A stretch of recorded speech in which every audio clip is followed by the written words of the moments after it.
off and introduce myself and introduce everyone else that's kind enough to be up here with me, and then also a little bit of context as to why I felt so passionately about creating this panel for Thunderview. So my name is Lizzie Nelson. I am part of the Thunderview team here. You've probably received many emails from me over the last few years about ticket applications, making sure that you go ahead and buy those tickets, many annoying reminders telling you to really go buy those tickets.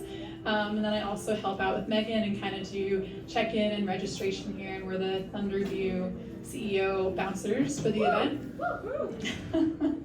But in addition to all that, I actually also have my own business as well.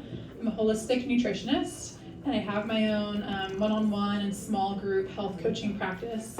And in my work, I focus primarily on 5 different types of modalities of health and healthcare. So one is nutrient-dense nutrition. One is sleep management practices like sleep hygiene. One is stress management, and then I also work on daily movement of all different kinds. And then lastly, community and the relationships we have in our lives and how important those are. So when I reached out to Eric a few months ago and kind of pitched the idea of what about we have a panel actually on health for founders, and many of the panels prior have really been more concrete things like fundraising and media, influencer marketing, and I wasn't sure what he was going to say, but one of the first things he told me is that there's really 2 things this community cares most about, and one is funding and the other is mental health. So it seems like this was going to be well received. And with that, I feel like there are a couple of reasons of why this is so important for this group. One of them is that everyone in this room that is a founder, you create a product that the rest of society uses. You solve the problems that the rest of us benefit from. You create products, services, create solutions that really make our lives easier, smoother, more fun. You solve the problems we didn't even know we necessarily had. And however, that also being said, there's kind of a flip side of that coin. And I think that this is a little bit woo, but bear with me. I think that energy really is palpable and it's transferable. And I think that if a founder is taking really good care of themselves and their health, that permeates down into their employees. It permeates into their teams, and it also affects even further down that trickle is like their products, their services. It affects also how they show up in pitches to get the funding. So it just really, that spirit carries in so many ways within your business. And so if a founder is taking good care of themselves and they are in great health, then that can just have the most positive ripple effects in so many ways for their businesses, their personal life, and then get things like funding in order. So that's really the agenda here, is that I want to just look at why is this problem so common for this community, for tech workers, for founders, and also take away any stigma or guilt that might be associated with like, I should be healthier, I'm successful, I'm smart, I'm a bootstrapping founder. Take away that shame with that feeling, and then also figure out how and where to begin. What are some small places to kind of chip away at and not make being healthy this huge looming task that can almost feel, why even bother? It's just so paralyzing.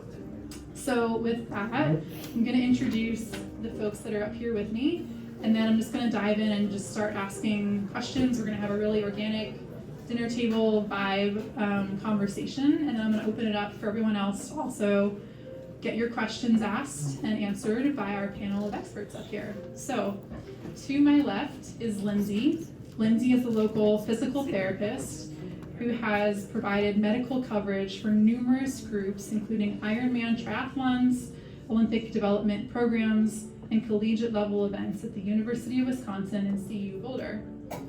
Lindsay has seen over and over the impact prolonged stress has on the body and offers techniques like trigger point dry needling, manual therapies, aquatic rehab, and return to run exercise progression to help her clients retain their quality of life.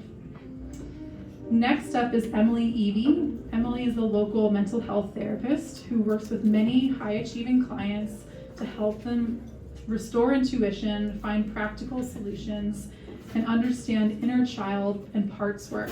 And additionally, a new piece of her work is that she's also studying psychedelic therapy and hopes to be offering this soon to as a modality for her clients and their healing. And then very last but not least, we have Mike Clark. Mike is a director of product management at Meta, and he has worked in many high-pressure startup environments and tech roles for many years now. He has been a part of many successful exits and also some epic failures. That's an important thing to note, he wanted to say. And then Mike can speak firsthand to the role stress and living an imbalanced life led to both his own personal and professional health and challenges. Equally important, what changes he made and is currently still making to continue prioritizing his own health and happiness. So with that, I'm going to start with a question actually to Mike, given he's kind of our firsthand experience person here. I'd love to hear a little bit more from you, Mike, on what exactly is your story? What was your experience in health and wellness? What were some of the highs and lows you went through? And kind of the nugget beneath that I'm particularly curious on is, with your experience in startups and now at a big place like Meta, what exactly is it about working in tech and being a founder that is so much harder to be healthier? Thank you for that. Loud. There we go. I probably go back origin story. So I grew up on a farm, and so that's the hardest life of all. But I think for me, I worked in a number of startups. I helped start a couple companies. I was really early at Photobucket, and at the time when I started, we had a couple 100,000 users, and by the time we sold, we were at a couple 100 million users. Did my own cloud-based security company to help parents figure out what their kids are doing online. Launched a bunch of mobile startup failures that still exist somehow. I was at Artifact Uprising in its early days. I was CTO of Visco. So I've done all these tech jobs, but in having my own company and in working through those, the way you do it is you just sleep less, so you get more hours in the day. You celebrate by drinking a little more at the same time, and you do all the things like sit at your desk or sit in the data center and don't do anything else. And it was this slow crawl up in weight, and it was this slow crawl up in everything that just affected my life. And I think I worked at Citrix in its early days, and I was telling Lizzie the story of traveling. I'd leave Sunday, I'd fly to London or Frankfurt, and then Tuesday I'd work in New York or Fort Lauderdale or DC, and Wednesday I would be somewhere in the middle of the country. By Friday I'd be somewhere on the West Coast, and then Sunday I'd take off again and do that for 9 months straight. And at the end of it, I didn't have a thyroid. It's a miracle how that works. But for me, after all that, I had my startup SafetyWeb. We were meeting with the chief marketing officer of T-Mobile, and we're sitting outside their office, and somebody brings in this 64-ounce soda for this just really sweet security guard sitting there, and she's like, no, my mom's got the diabetes, quit drinking soda, and it changed my life. And I was like, oh, I can do that, because I drink Pepsi like I drink water now. And doing that, all of a sudden a month later, I'd lost 30 pounds and felt better. Felt great. Hit this really tough point in the business where my co-founder wanted to go a different direction than me, where the investor wanted to go a different direction. And so if you could break a vote any more differently than you could, and I was like, okay, how do I deal with this? Do I drink? Do I take drugs? Although taking drugs is a different thing today than it was then. Talk about that later. But and so I was like, or I could just sleep at night. And I went from 2 or 3 hours of sleep to 6 hours of sleep. And a month later, I'd lost 20 pounds and felt great and made it through this stressful time. And then a friend of mine turned 40. And it was horrible because his wife, for his 40th birthday, gave him a gym membership to a fat camp, is what I called it. And I was like, oh my God, man, you don't have to do this by yourself. I'll go with you. I never stepped foot in a gym in my life. And after 5 weeks, I was like, so we only do this 3 days a week. Can we do it more? And had a great trainer, dear friend, forever now.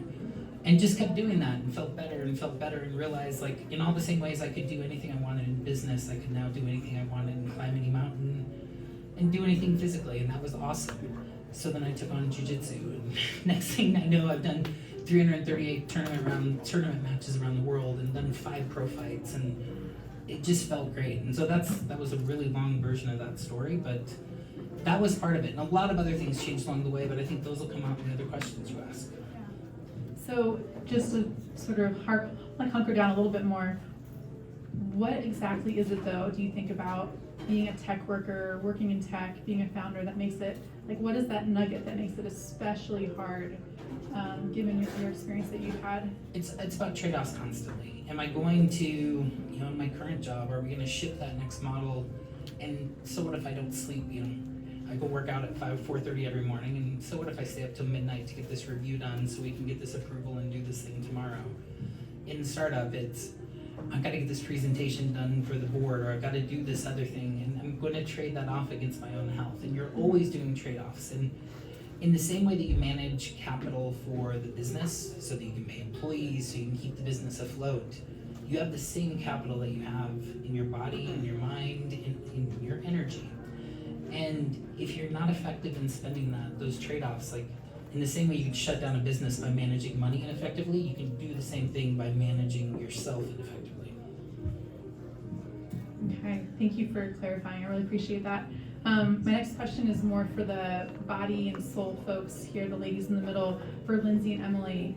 I'm particularly curious about, one thing I see a lot in my practice with my clients too is kind of this issue of being proactive versus reactive to healthcare, right? It's kind of, you only pursue your health, you go see a specialist when there is a fire to be put out, there's a crisis, there's like a diagnosis, something is wrong. Versus being proactive and saying, there's nothing wrong right now, but I want to just get a complete blood panel and see what my hormones are at and see what my vitamin and minerals level are at and just like go have things checked. So my question is sort of, how do you see that in your own patients and clients? And then how do you deal and work with people that have serious resistance to being more proactive? How do you work with someone like that? How do you coach them? How do you help them make that shift from reactive to proactive health?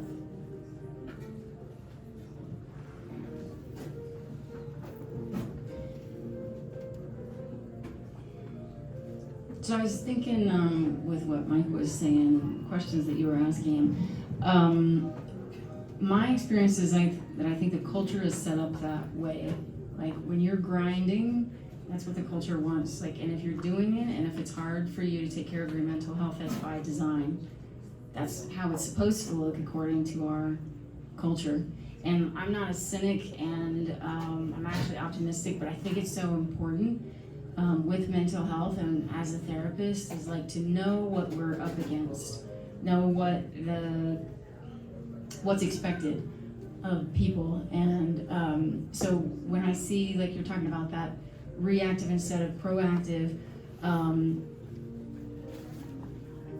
I think it's really going against the grain to be proactive. I think it is extremely uncomfortable. I think everything is against you. Like you're going upstream if you're taking care of yourself. And in the tech industry, and this is where I welcome disagreement, or you tell me if I'm wrong, because you all know your area better than I do, but I think there's a particular badge of honor in sacrificing yourself and grinding in the field. And it's so rewarding, right? And we are so rewarded by earning in that way, and we're so geared towards that, and there's so much safety towards that that's very real, right? And we need that. But it like, again, I think with our culture, and then it trickles down to our families, and then to us as an individual, and how I talk to myself inside my own head, is like, it's very hard to step outside of those systems and do something like leave on time from work. Or even, right, it's at home, right? So you can just keep going. No one's even watching. There's no leaving or whatever. Or taking off time when you're well, or things like that. Those are radical things in our culture, in my experience. I'm seeing nodding, so I'm thinking you maybe agree with me on that.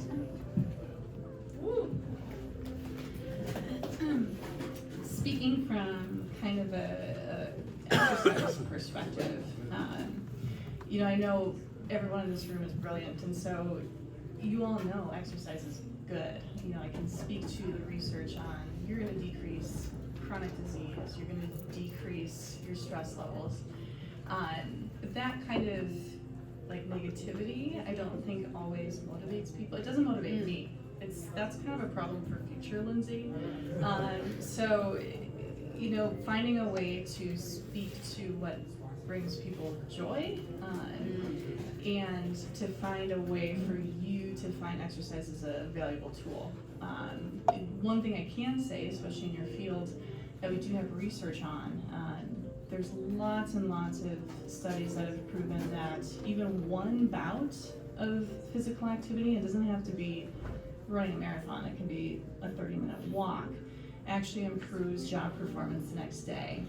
And a lot of that is measured by subjective measures, but we actually have some really good objective measures, and actually some supervisors have actually reported on their employees' performance following physical activity in blinded studies that have shown improvements. So I think that it speaks to, you know, yes, physical activity is good for you for all of those other reasons we talked about, but also it's going to help you do what you need to do every day, and especially when that's what you're doing for most of the day. And so why not make it better? Can I say a little more? Okay, yeah. Tell me a time. You're go. Chat away. I love what you said about like that flip, because you look at something that seems dark. It's like, okay, the culture is designed for this is how you're supposed to act. Like how you're acting, not taking care of yourself. That's exactly how it's supposed to look. But this antidote is finding joy, and what is also difficult is that can be daunting. That word for a lot of people of how to find that. And so again, that with my work, that's like it's starting to drill down, and depending on their level of willingness, because you don't want to push against and put in front of ourselves like this mountain that you have to climb. You want something that you are actually motivated to do and that you can do. But like I do like to get a big picture with people to see is like, how did you get here? Like if you have no energy and no motivation for taking care of yourself, how did this happen? And that, you know, that's about telling stories sometimes. I'm looking at like, how did this get set up in this way? And then we can start to kind of unravel like how my life got set up in a way where I have no energy to care for myself, and I don't want to, and I don't really care. And the thing that I do is I work, you know, and that's what's rewarded, that's what's expected, and that's what I know how to do. Getting into those deeper stories, I think can be really helpful. Mike, any comments on this one, or do you want to keep I think they nailed so much of it. Like those elements of you look at a healthy business, and like all of you do that right now, and you also, whether it's just you or whether it's a whole team of people that you have, like you set that example for everybody in the business, and just, you know, taking the time to go walk at lunch, doing walking meetings instead, like hopping off of Zoom, and like, can you do that as an audio call? Doing those little trade-offs, it's those little things that really kick that off. That actually is the perfect segue into my next question, which is really about kind of habit hacking. And instead of thinking about like viewing it as this mountain, right? You're like, I'm here, but I want to get to better health, and that's doing all these things, eating better, sleeping, being part of a therapy, like seeing a PT. It can just be overwhelming. So I think, you know, one thing that I find really helpful in coaching, and I know I'm sure others do too, is kind of finding those smaller habits that you can just slowly chip away at, and over time they become more sustainable, and kind of they create a brick by brick being layered. And you know, I think I did a couple of conversations with some folks from this community last month, kind of picking their brains a little bit in preparation for this panel about, you know, as a startup founder, what kind of stuff are you seeing? What kinds of themes do you notice within your business, problems you're really struggling with in terms of your health? What are kind of the issues that you deal with on a daily basis? And one of the themes that I heard time and time again is this issue of time, and how it is the one resource we just do not get back. It's a very precious resource. And when you only have a certain amount of time in the day, you know, oftentimes your focus is going to start going to doing all the work and all the fundraising and all the team and the fires to put out with your startup. And so how do you kind of that mindset shift of actually viewing it as it might be the most precious resource, but it's also the best ROI there is out there. And if you can kind of take a little bit of time, as you said, for those walks, a little bit of time to meal prep something small, to have a vulnerability conversation at work, that has the best return for your health and your team in the long run. So this question is just really all about kind of habit hacking under the umbrella of time. And I'm actually curious for some specifics, like you had a great idea, but if you have more, Emily, sort of how do you help your patients with habit hacking, making small shifts in their mental health and being more authentic and vulnerable? Mike, what did you experience, or what do you do now at Meta to kind of lead a healthier life by small, doable habits? Well, this year is a horrible example because I never left the house. I'd go work out in the morning, come back and sit on video calls until late at night. And so breaking that habit was number one. I think I loved Eric's post that he did in his little email on, like, I bought the cheap little treadmill and like got one in my corner. So there's all kinds of little things. I think it's not trying to do the big thing, not trying to do the couch to the marathon, not trying to do, we keep talking about that, but it's also the same advice that when you're talking to a mentor in your business, you don't go from like what you're doing today to this really huge step without learning incremental things and making it a habit and understanding the product market fit. What is the product market fit for your body? What is it? Is it walking? Is it running? Is it finding something about bike riding or whatever it may be, and just doing it in little bits to start to make it a habit? I think I love that you call it habit hacking, because that is ultimately what it's about. How do you find that consistent bedtime? How do you do that?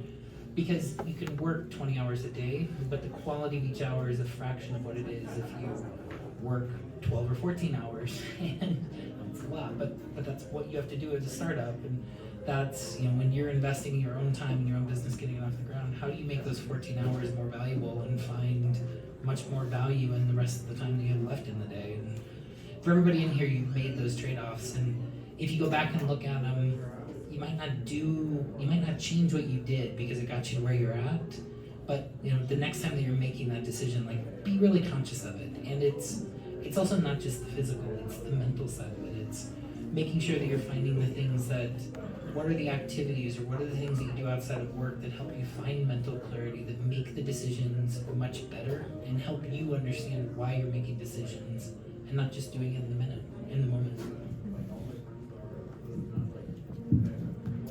I kind of have a catchphrase maybe for this idea of little movement breaks. So I like to call movement snacks. So you're not doing a whole meal. Because honestly, I don't have an hour every day to exercise, and I think that's what people perceive is like that's what you need to do. Just block out a class or something, or a hike.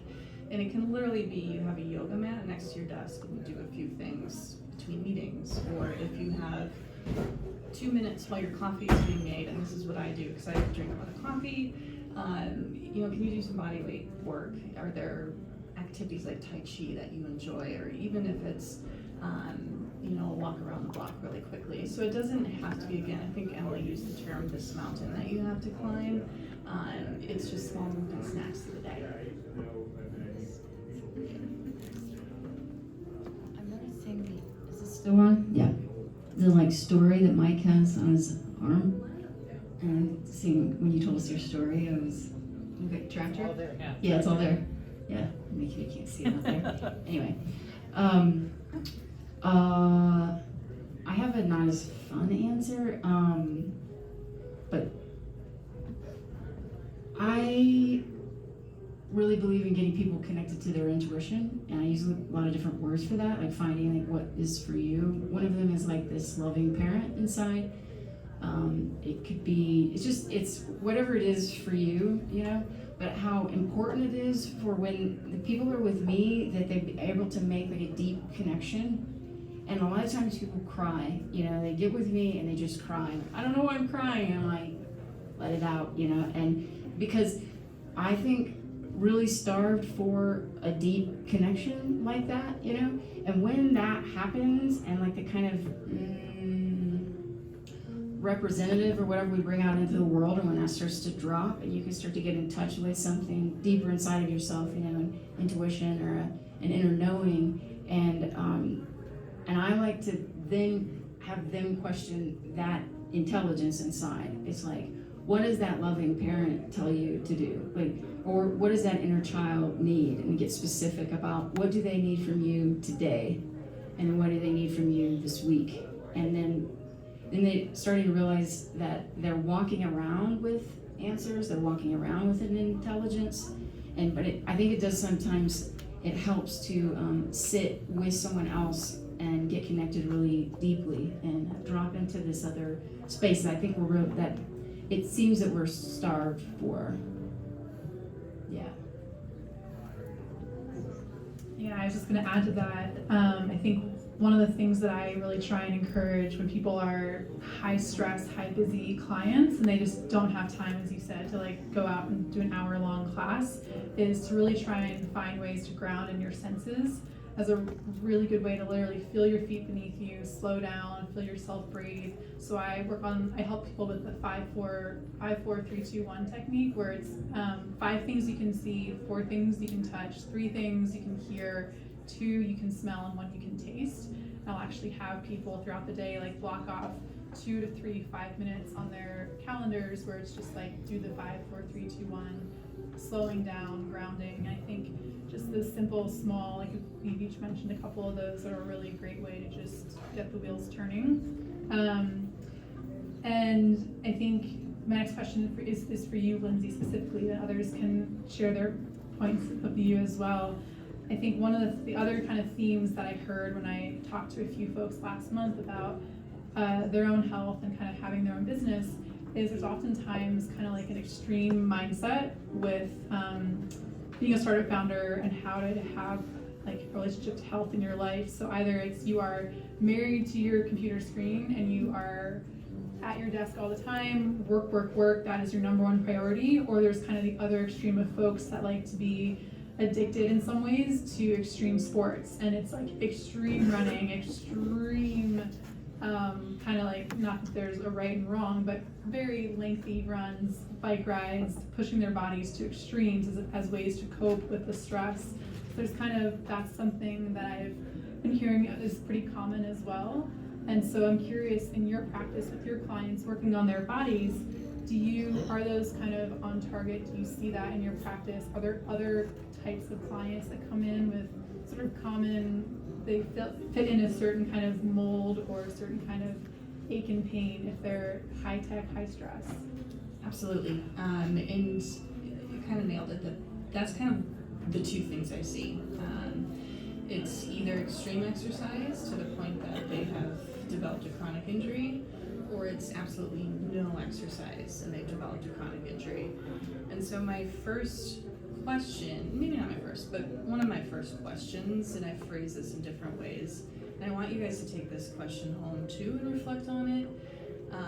But what is your relationship with movement, and why is it that way? Maybe you hate exercise. It's maybe painful for you. Maybe you associate it with punishment. Maybe it was a history of disordered eating and you exercised because you were making up for something, or it was gym class and you have reflections on that. Or on the other end, is it, I don't have other coping strategies. I don't know how to deal with the stress that I'm in. Is it, I need to get out of my house because something's happening in my home?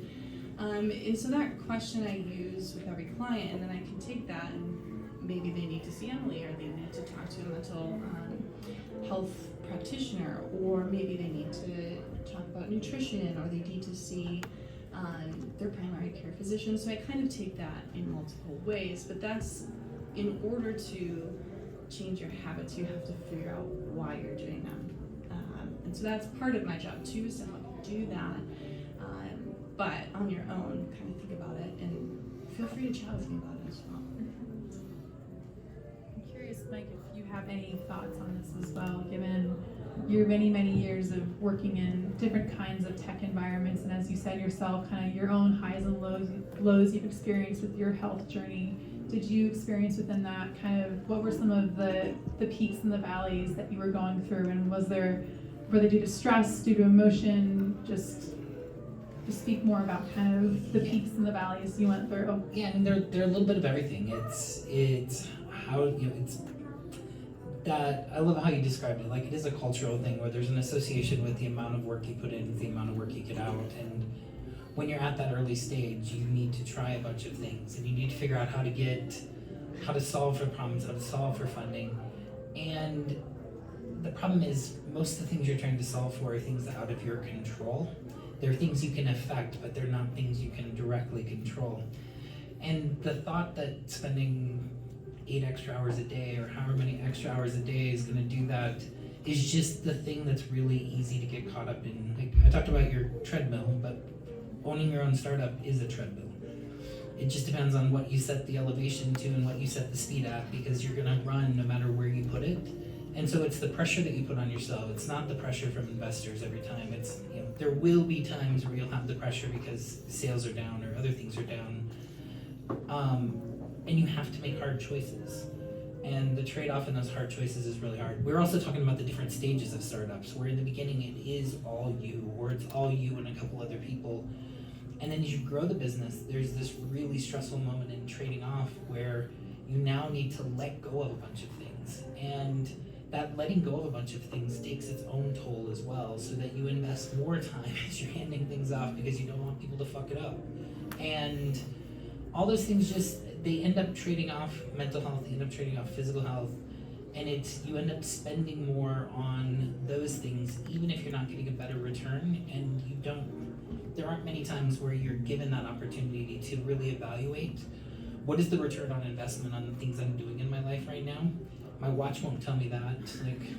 Like, my friends don't tell me that. The business isn't going to tell me that. The investor's not going to tell me that. And so it is that moment that you have to find, and that may be through talking to somebody. It might be through movement. It might be through talking to a nutritionist.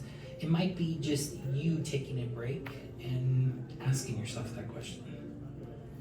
One question I just thought of while you were just sharing all that is, I'm curious, I think a big piece of giving ourselves fluidity and grace to navigate, like, we're not always going to be on target, and there's going to be highs and lows, and having that element of self-compassion and that element of like self-soothing when it doesn't go the way you want or you're not performing the way you want.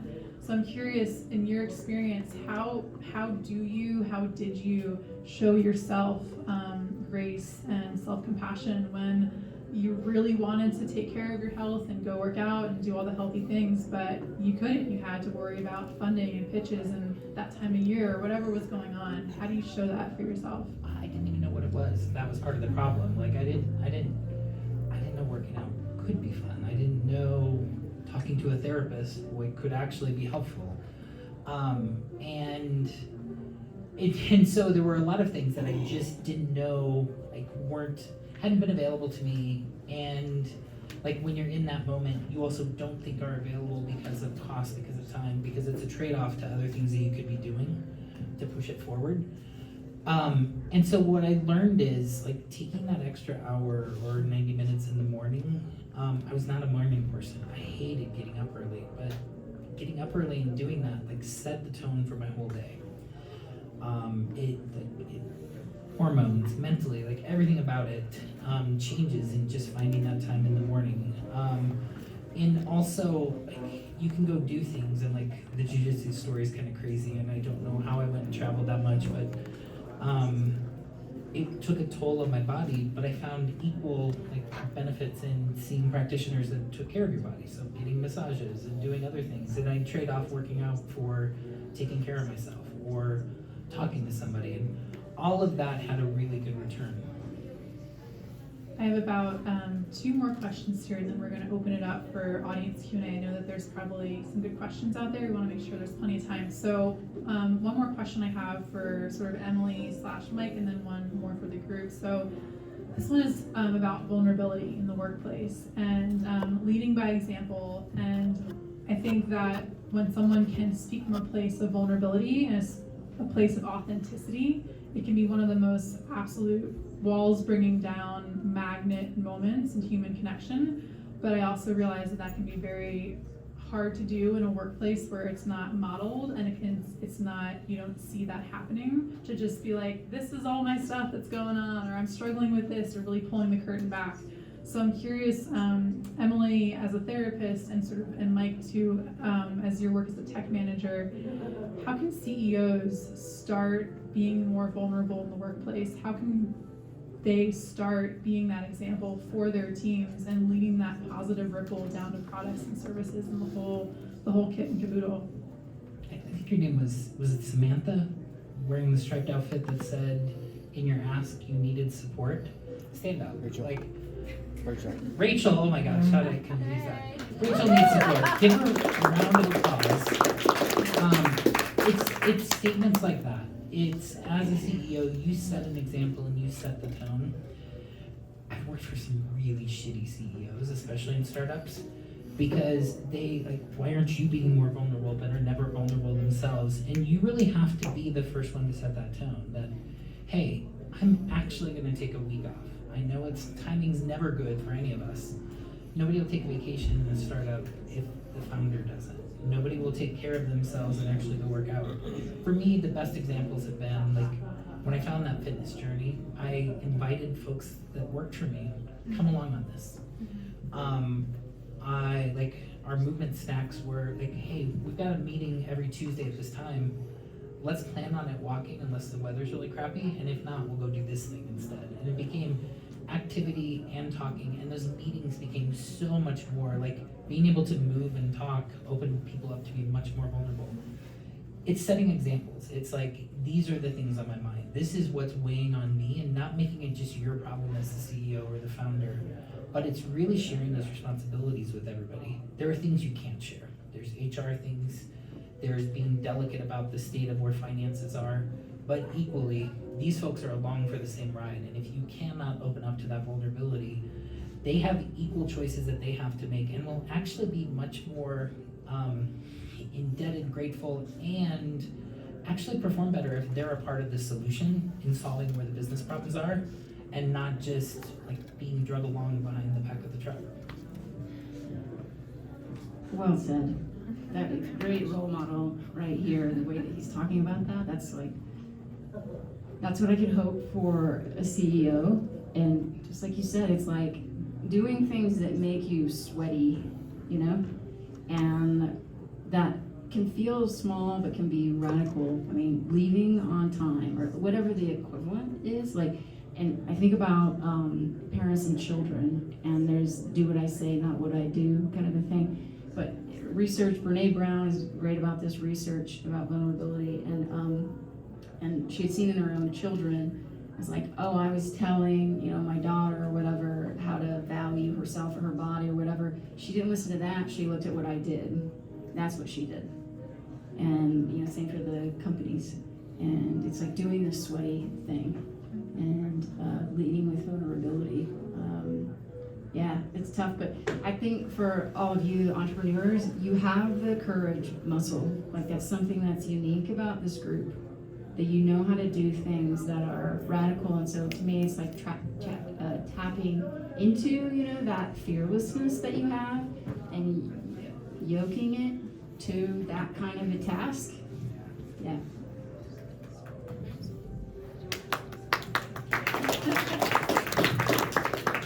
Last question I'm going to ask before we open it up for Q&A, which is just a lighter question. I always just kind of enjoy getting to know people on a non-work kind of what makes you tick, who are you really underneath, all the stuff kind of questions. So I'm curious for each panelist up here, what in your life brings you like that shit-eating grin, smiling ear to ear, full happiness, like inner child fun? What is that pure happiness, stress release, activity, or thing for you?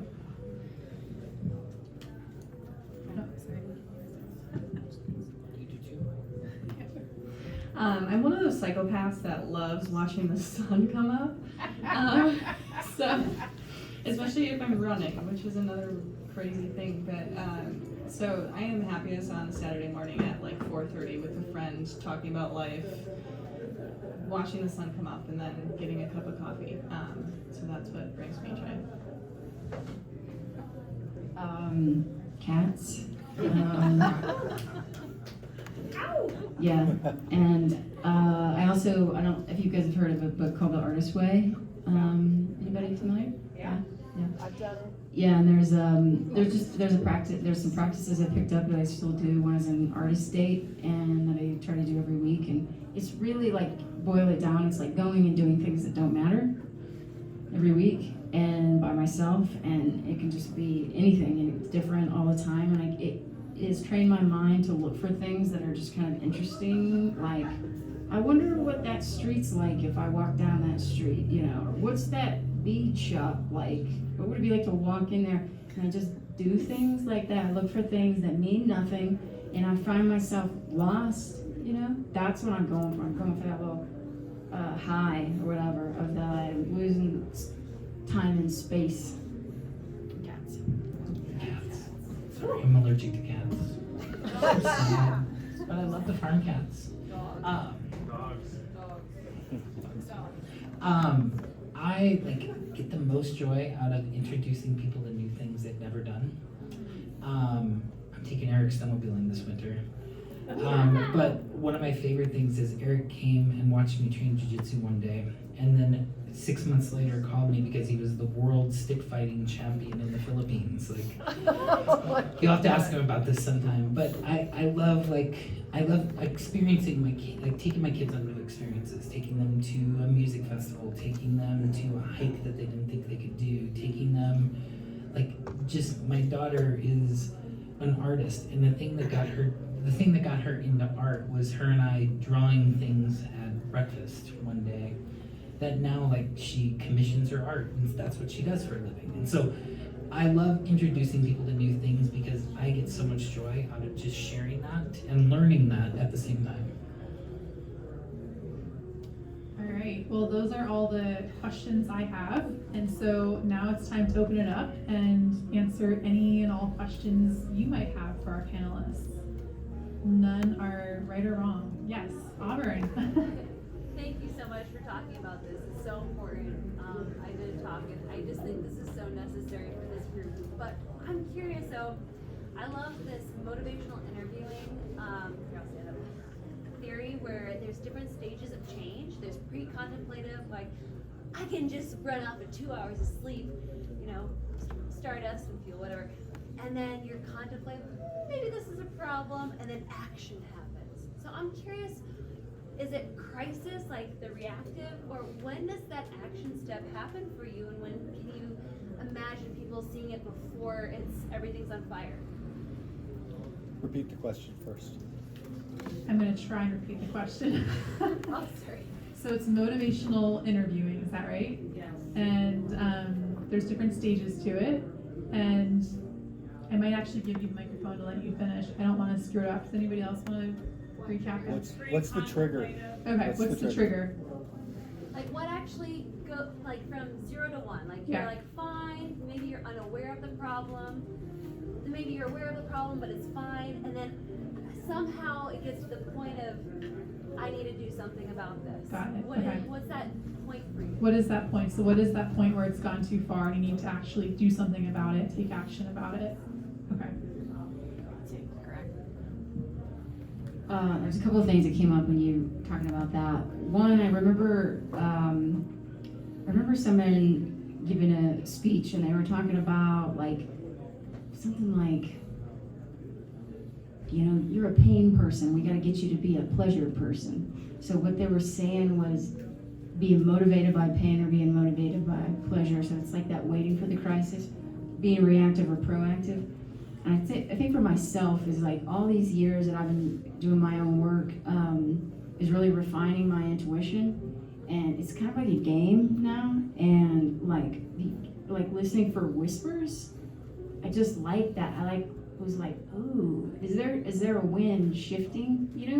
I like doing that. But then of course there's times when I get hit with the 2x4, and it's like, oh shit. that again, or, you know, whatever it is that comes and hits me. So that's what struck me on that question. Thanks. I actually was thinking about this when Mike was talking about how he overheard someone talking about something that was positive in their life, or that was happening, that was a change. And I kind of hope that, like, doing things like this, where you're overhearing people talking about stories and things that have changed for them, that it's motivating.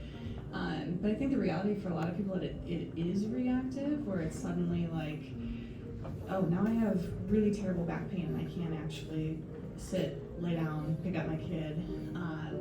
So I'm hoping that as you guys go out and start maybe thinking about changes or things that you want to implement on your own, that if it's, you know, something that you can drag a friend into, or you can bring a coworker along with, that will shift to a positive change, that will be more likely to stick. It'll be more likely to spread out farther and with more people. So that's my hope. I know it's not necessarily the reality, but I'm hoping that can be a more proactive way to address some of these things. I would just add that the things that are reactive, I don't see stay habits for people. I think you have a heart attack, so you go do something overnight to change it. That doesn't become a habit. You go do these other things, and it doesn't become a habit.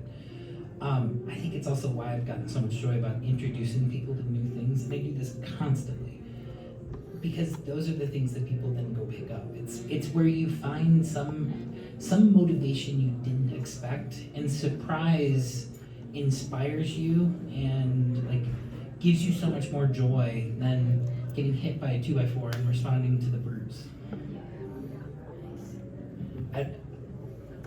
You asked the question. What are any follow-ups to all that? Yes, I actually, the last time I was here, I did a survey with all you CEOs, and I have some data on what are the trigger points of how you start noticing, and a lot of it was isolation. When you start not talking to people, you want to be secretive because shit's hit the fan and you got to be strong.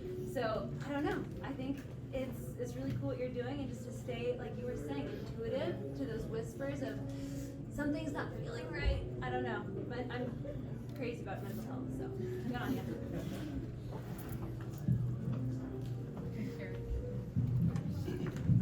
I'm going to cheat and just use the mic. So, Lindsay, something that you said, right, is that people tend to be either all or nothing. And I think founders tend to be in the all camp. Right? Mike mentioned that he introduced me to jiu-jitsu, and 12 months later I was competing for the world title of Masters Stick Fighting Champion. I took silver, I didn't win. You also mentioned the treadmill. And in a month, not even a month, in 2 fucking weeks, I went from not walking to trying to walk 10 miles a day while in meetings. And suddenly, well, shit, that's double digits. Why not walk half marathons every day? And after 2 weeks of that, my feet were fucked and I didn't walk for the next month. So when founders say that they don't have time, I think so much of it is because there's nothing or all, and when they think in terms of adding mental health or exercise or whatever else, there's truly not enough hours in the day for how they envision adding that to their life to look. And so I'm just interested for each of you, how do you try and break that down? How do you try and create reasonable expectations for folks in a community like this where it doesn't seem insurmountable?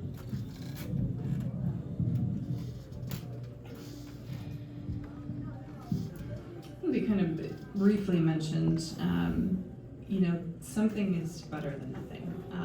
And so if it does seem insurmountable to begin something new, how can you take a little bite out of it? Or is it purely just, okay, I'm gonna start with the treadmill and I'm gonna increase by, maybe you choose 10%.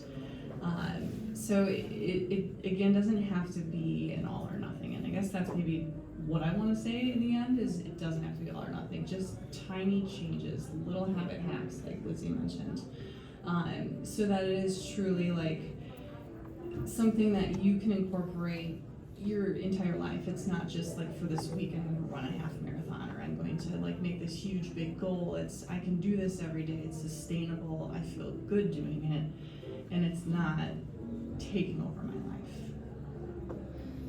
I think one thing that I would add to that is, especially with food and dieting, but I think it applies to many other modalities, is that there's a mental health component, like a guilt component layers on, where if you don't eat the right food and don't maintain your clean eating for a certain period of time, and you go on a trip and you enjoy it and you eat a lot of pastries, and then you come back and you feel this wave of shame and guilt and kind of self-hatred, that can almost only kick up more of this like yo-yoing of good, bad, dieting, right, wrong, I'm good, I'm bad. And it just creates so much internal self-discomfort and self kind of hate. And I think being able to grant yourself, again, it goes back in my opinion to a lot of grace and self-compassion, that even moderation needs to be in moderation. And I think that you need to be able to enjoy your life. You need to be able to live your life the way you do.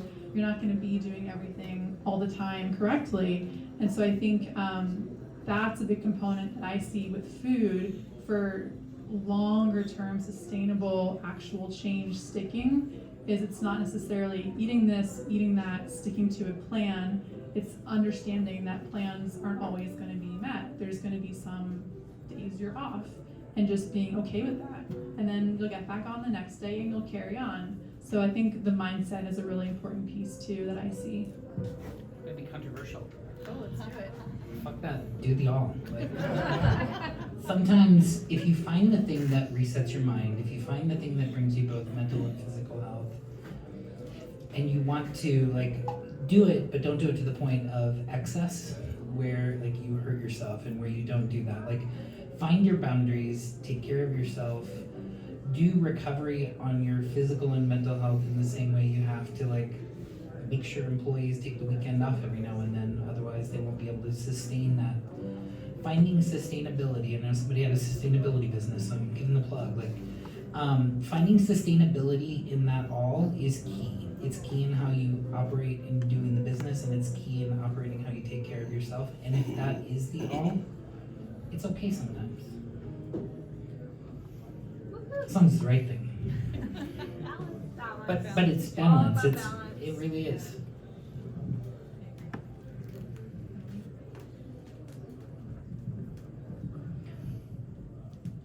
A word that's coming to my mind is like compulsion. I'm always, when I see that, when I see fixation, when I see compulsion, I feel like someone's suffering, that it's like taking them over.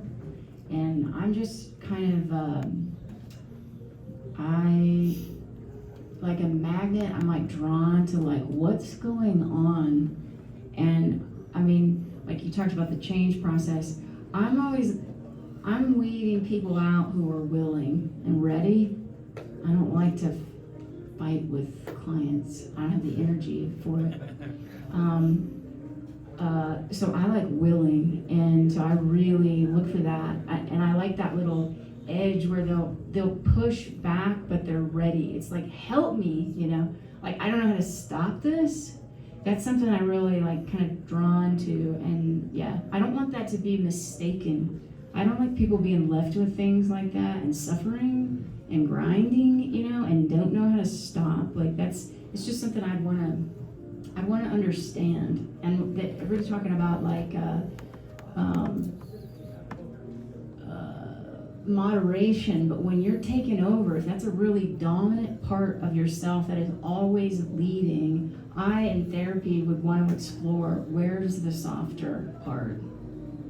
Where is that softer voice? Like that can bring in balance. Yeah. All right, we have time for one more question. I'm going to give it to Tom in the back because I saw him We'll go do it first. three. All right, we're doing Keep 3 going. questions. You're all getting time. Don't worry. Tom, you're first. All right, first. So first I wanted to say I agree with everything you guys say. As a founder of a habit formation digital startup around mindfulness, I practice all this, I live this life, I try to support my team in living this life. Me, myself, I'm in the best place I've ever been in my life. I mean, I'm feeling great. However, thank you. On my darker days, when I'm seeing and reading have reached their success, which is either financial or they reach the experience or the knowledge or they feel successful, exit, whatever. They'll talk about how in the early days they did pull the all-nighters, they worked like crazy, nonstop, and they will not do that again. Now they're looking for meditation and mindfulness, all that, blah, blah, blah. But the problem is they reach that level working these crazy hours and working this mindset and not caring about their body, just work, work, work, work, work. So what I'm struggling with is there's that saying whenever I'm going for a run or meditating, the other guy's in front of their computer coding. Should I be doing that? And obviously I would love to be the success story where I said I built the entire company this way from the get-go where we focused on mindfulness. However, what you're reading and seeing are people killing themselves, becoming successful, and then finding the Zen master and being whatever. Okay, wait, But yes. I have to add on to that, because my question was. Please add on. Like, how Like, do you deal with that? Eric and I wrote this blog, like, what, 2 years ago? Where you told me that when you were working at IGN, you worked 20-hour days, was that right? Short version, I worked a 30-hour cycle. Yeah, I would work 20 hours straight. yeah, I got the closest apartment I could find to the office, which was 2 blocks away. I would walk home, I would crash for 10 hours, and then I would walk back to the office and work another 20 hours. So sometimes I'd show up at 9 a.m., but other times I would show up at fucking 2 in the morning. right. And that was obviously not helpful. And I remember when you told me that, and I was gonna write this blog about it, viscerally feeling like this is not a good idea. We are glorifying a lifestyle that is not okay. Like, we should not tell people to do this. But IGN. But, like. That's how most people reach their success. in their Right, 30s. and so like my question was gonna be like, how do we like not glorify that? Because I remember viscerally feeling like this is not a good idea to tell people to do this. But like, here we are telling people to do this, so. To be fair, I didn't And say then that you're we right, should do it. post-success, people are like, but don't do that, right? Don't do that, take good care of yourself, and like, even, you know, your whole thing is values now, it's like, no, like, don't do that, but like, take good care of yourself, right? Your line with values, Yeah. which I love, But Eric, don't. but also like, I don't disagree with you. But can you reach that level without that? Like, the Right. practical examples are You kind actually of- can, and I think one of the problems and the reason you do those 20-hour days and 10 hours of sleep is because you're chasing what you anticipate to be joy. And the only mechanism for doing that is running this sprint. And unfortunately, in some cases, that is what it takes to get stuff off the ground. The problem that like does the most harm is people never get off it. They do it for years. They don't do it for the month that they needed to do this. They don't do it for this thing. And that is what becomes the habit and not something the other direction. And I don't think it actually gets glorified. I don't think we glorify that piece. We glorify the end result of what got them there, and we study like what were the things that made that happen. And so it's all of us glorifying it. Where I found that I don't do that is if I thoroughly enjoy what I'm doing. Like if you're not truly attached to your startup, just like you would a partner, get them out of your life. Like they're not gonna, if you can't get joy in the thing you're working on and investing that much time and energy into, or even your co-founder, like spent way too much time with a co-founder that was a piece of shit. And I should have ejected him from my life much earlier, but I chased what was gonna be this great exit and paid the toll. So like, yeah, make sure you're chasing the right thing at the right time and make sure that it's sustainable for the amount of time that you can do it and plan that into what you're doing. Like if you have to do the all-nighters, make sure it's all-nighters for a short amount of time. I guess to add to that. So we talked about like how much time we're spending on these all-nighters and doing things, and you speak about being in a state of joy. I think that's like key. So there's a lot of really good brain science that shows when you're in a state of play and you enjoy what you're doing, you're like a child, you're in a state of play, it takes about 10 to 20 repetitions to learn something new. When you're not in a state of play and you're just beating the hammer and just getting repetition after repetition, it takes about 400 repetitions to learn something new. So what you can do in a state of play and fun and enjoyment, you can accomplish way more in a way shorter amount of time than just hitting repetitions. And I just want to put a tangential bow on the thought of like, what can we do? And in my opinion, it's like, let's not take the bait. Like, there's an infinity amount of like, go hustle your fucking ass off and get the shit done. And it's addictive because it's a fantasy. Like, there are success stories, but the fantasy is what is so alluring about it. And I think we can just turn it off and be like, what do I need? I like this. This is where my mind was going. Is that's an experiment we've been running since industrialization started, is to run like a machine, right?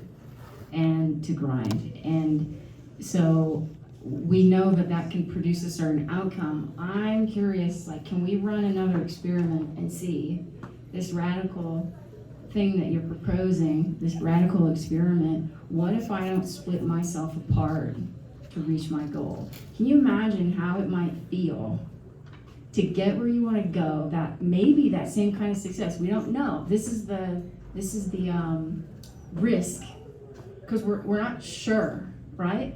Because we know that other path is like almost a guarantee of maybe success or whatever. But this other one is like, this is kind of radical and it's new. What would it be like if I don't betray myself and I still arrive at success? I mean, that's what I'm chasing. And running my little N of one in my life is like every day is like, what if I only do what I want? What if I don't betray myself? I stay in one piece, in integrity, and I want to see if I can live some kind of interesting life.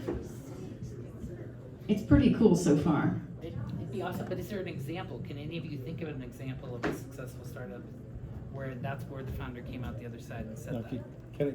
I promised I wasn't gonna jump in, but may I?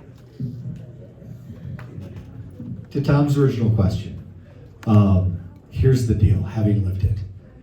The exit is a fucking lie, and I know that a lot of you have heard this story, but we are fed an ongoing story that says you start the company, you build the company, you exit the story, and you sacrifice for delayed happiness. And again, as some of you guys have heard this story, IGN, I made shit. I worked an insane amount, and I was a stupid kid, and I didn't make anything. But years later, I sold a company, and it was for a life-changing amount of money. In the same week, after I fucking signed the document that paid me millions of dollars, I beat the shit out of the family car because I realized I was still in a marriage that I didn't like. I didn't like my kids. I was fat. I was out of shape. Nothing changed that was actually material in my life. I just had more money. And that's the thing that I think we have to fight is we have the opportunity to be happy now. And maybe that's working a crazy amount of hours. If that's what brings you joy, work a crazy amount of hours, but do it because that's nourishing. Don't starve yourself because someday in the future, people have told you to be happy. I said this recently. When people tell you to defer gratification for a future benefit, they're using you. Fucking break out of that.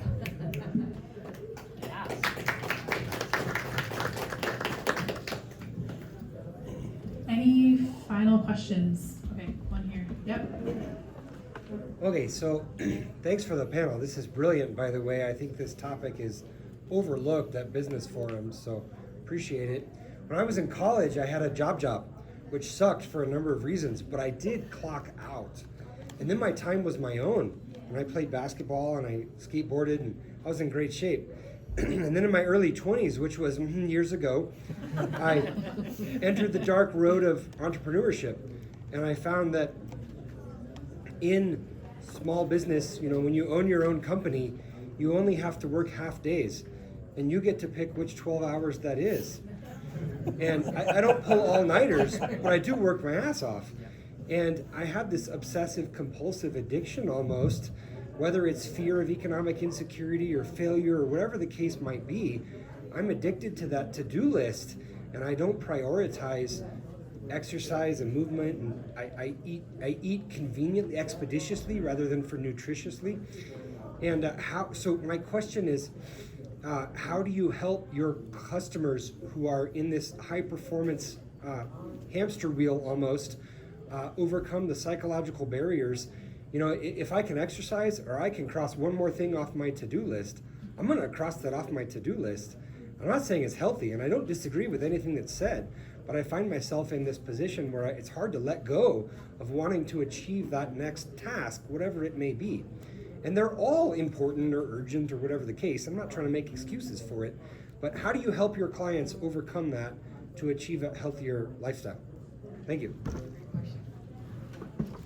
I think kind of the overall answer that maybe we've kind of alluded to, but I think it has to be coming from you. So your intuition, like Ellie mentioned, it has to be you want to change. And that's, we ask all these leading questions. What's your relationship with movement? Again, do you hate it, or is it purely you're just, I don't have time, I have tasks that I want to complete instead?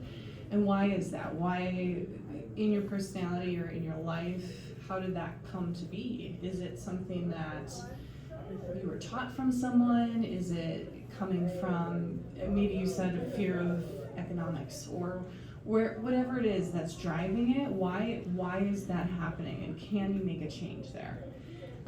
So it has to come from you, and we're here to help you. But that's kind of the key, I think.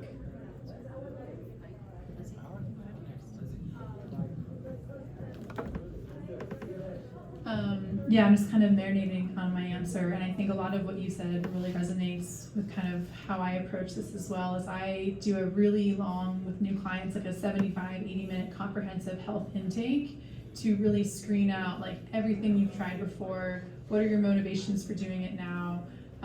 What conditions have you had in the past? Who other, and this is another question I had we didn't have time for, but like, what is the definition of integrative health? And we all know the phrase, but what does that truly mean to have your care providers work together for you? And so I think, I'd want to ask about that, and kind of what other modalities have you tried? Who have you worked with? And I think really getting you to a place of kind of like the psychological understanding of why, instead of the gratification of signing off something off your to-do list, why does this matter to you, and what need is it serving within you? And I think, what is the larger health goal? I think fundamentally, how do you want to feel different from making these changes? What do you want to see in your body? What kind of time do you want to have back in your day? Again, what is your happiness? What kind of life do you want to live? And how can working with a nutritionist or a PT or whatever it is, kind of get you to that future self, if you will. Does that make sense, or do you more questions? I want to make sure we answer your question for you. The problem is that to-do list is like a strong addiction. It's crack, it's meth, it's whatever the most addictive thing you could take and intake, and the chemicals that release from you checking that next box, which is why you want to check the next box, is the thing that's really preventing that. And just like addiction, like somebody else can't tell you to stop. People can try and intervene, but it really does truly have to start with you saying, that next box is a problem, and what am I going to trade that off with that isn't a problem, or like delay the problem of the to-do list? Sometimes that to-do list is more important, but in general, if that's what you're trading off, it's figuring out how you find and replace that addiction with something else. Maybe get rid of to-do lists and find the other thing that still lets you accomplish everything. And I'm reflecting on things friends have gone through, and that's why I call that out, because I've watched so many people struggle with that exact thing, and finding the thing that brings you a little bit of joy that you can chase. And for me, it was I had to do it early in the morning because I didn't feel like I was trading off the to-do list later in the day, and I wasn't trading off accomplishing something else. And so I'm willing to get up at 5 or 6 to go work out because that's my time, and I don't feel I'm trading it off, so I don't feel like I'm cheating. But that's probably some compulsion and some other things we should talk about. And I think one final note on that is that good health is contagious. Like, once you start to feel good, it ripples, and you're like, I love this. I feel a change in my body here. My skin is different, my digestion is different, I'm sleeping better. Like, people are telling me I look different. People are telling me I have more energy. It really does radiate. And so I think, again, that's that kind of ripple, is if you kind of just focus on one thing, and then once you start to feel, not even see it, but feel the difference in your body and how you can show up on a day-to-day basis for your work, your commitments, your other to-do list items, that feeling, once that there's a change in how you feel in yourself, that is just like, it catches like wildfire in a good way, and you want to kind of keep bringing more of that into your life, and kind of keep exploring ways to keep feeling better and keep prioritizing yourself. how much time do we have for questions? You guys good? Can I say one thing? Go, keep going. Go ahead, yeah. So, I just wanted to say thank you for all the work that you've been doing, because I grew up in a place where I wasn't equipped with these tools. So nobody was there to say, you know what, when you're feeling tired, you should maybe take a break. So I found that working with individuals like you have taught me things like the 3 A's: awareness, acceptance, and action. So when I'm feeling low and my tank is empty, I need to pull into the gas station and fill up. And how can I fill up? There's a lot of different ways to fill up my tank. But if I don't fill up my tank, I'm not going to be able to show up and be my best. So like when I was at my desk yesterday afternoon and I've been awake since 5 working and it's 3 o'clock, my eyes are starting to go cross-eyed. I heard somebody like you in the back of my head saying, Maggie, you're on E. You need to stop. So I was like, oh my gosh, I'm gonna go take a nap. And I did. And then like I went back to my computer and I worked for another hour, and I was actually like 100% there and available and able to be productive. And if I didn't have people like you to give me those tools to equip me, I don't know where I'd be. So thanks for being here. It's really important.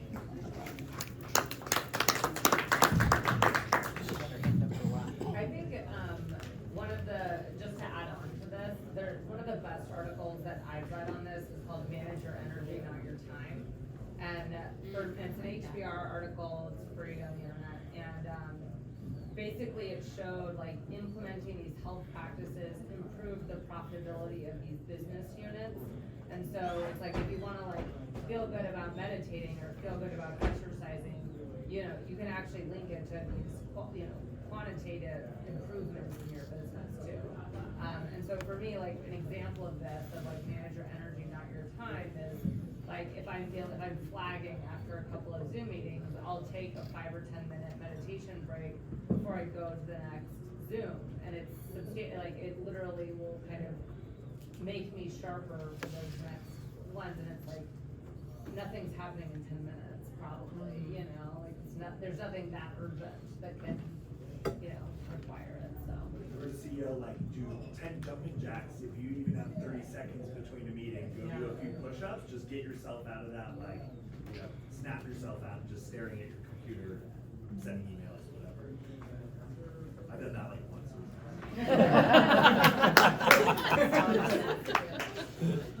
Yeah, Tom? Just to add on to the to-do list item, for a long time I had meditation and workouts on my to-do list to get double dopamine discounts, because you can work out and then you come back to the workout and you check up an item from your work to-do list.